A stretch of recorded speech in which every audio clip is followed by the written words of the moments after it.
So that brings us to our workshops.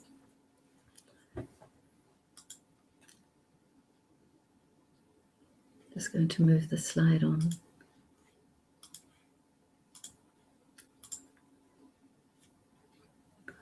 Sudhir was not able to join us tonight for the webinar.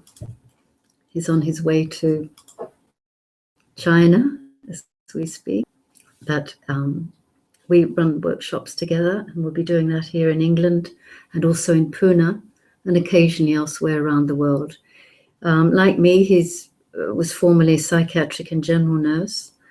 He facilitates courses in hypnosis and NLP, Vipassana, Zazen, Tantra, and also conducts OSHO meditative therapies around the world. They're really his great love, the OSHO meditative therapies, Mystic Rose, Born Again, and so on.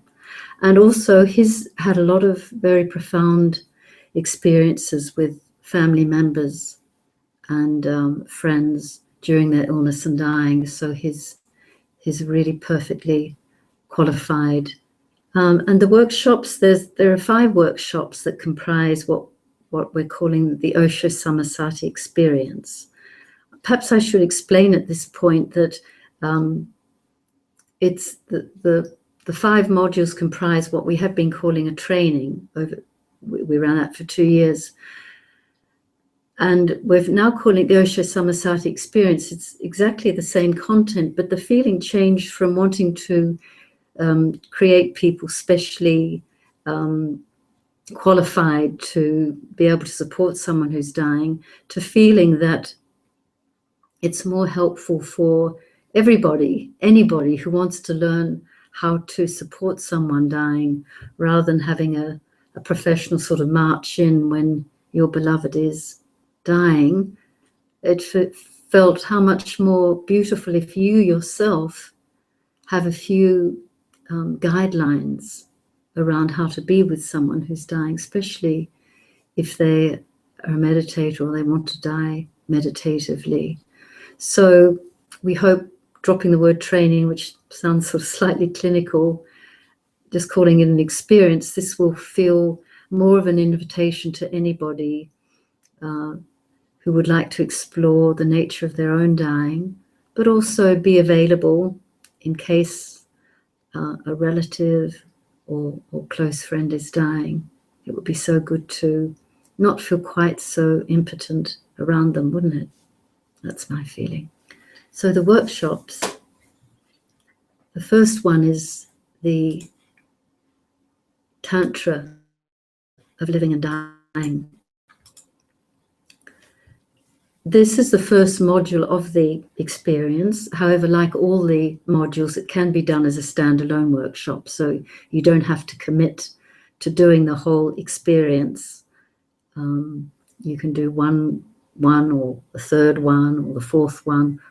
We do suggest, however, that because there is a progression, that you probably better off keeping the order. Now, the word Tantra is usually associated with sex, so I want to make it clear straight away. It's got nothing to do with sex in our workshop, and the word Tantra, in fact, means expansion of awareness, which is what we've been talking about. It's the essence of meditation, isn't it? And that's what this workshop's about. You know, I think that the desire to be free is inherent in us all. That's why the delight of falling in love, when we are free of our boundaries and we melt and merge into the other. Or in dance, we're free of the constraints of the body and just get lost in the movement. Or a beautiful sunset. All these experiences of melting and merging are so beautiful. And it's the mind, however, that comes in and becomes scared. And that's what I think is the major fear of dying, the fear of letting go. However, in this particular workshop, we don't directly address fear. So it is really for anyone, however fearful you may feel about dying, this is the workshop for you. Because we don't directly confront it, but move into meditation, through meditation, into this space in what we very consciously want to create in a milieu of lovingness. It's very gentle, nobody is pushed beyond where they want to go, but we hope to provide a very loving milieu. And through that lovingness, you being able to let go and melt at your own pace when you're ready into the space of expansion, that's meditation. And there is a progression in the 3 days also of experiencing that within ourselves, and then in nature, and then with the other. So there are some short meditations on the last day of actually being with someone, doing a role play of one of you dying and one being the attendant person, the support person.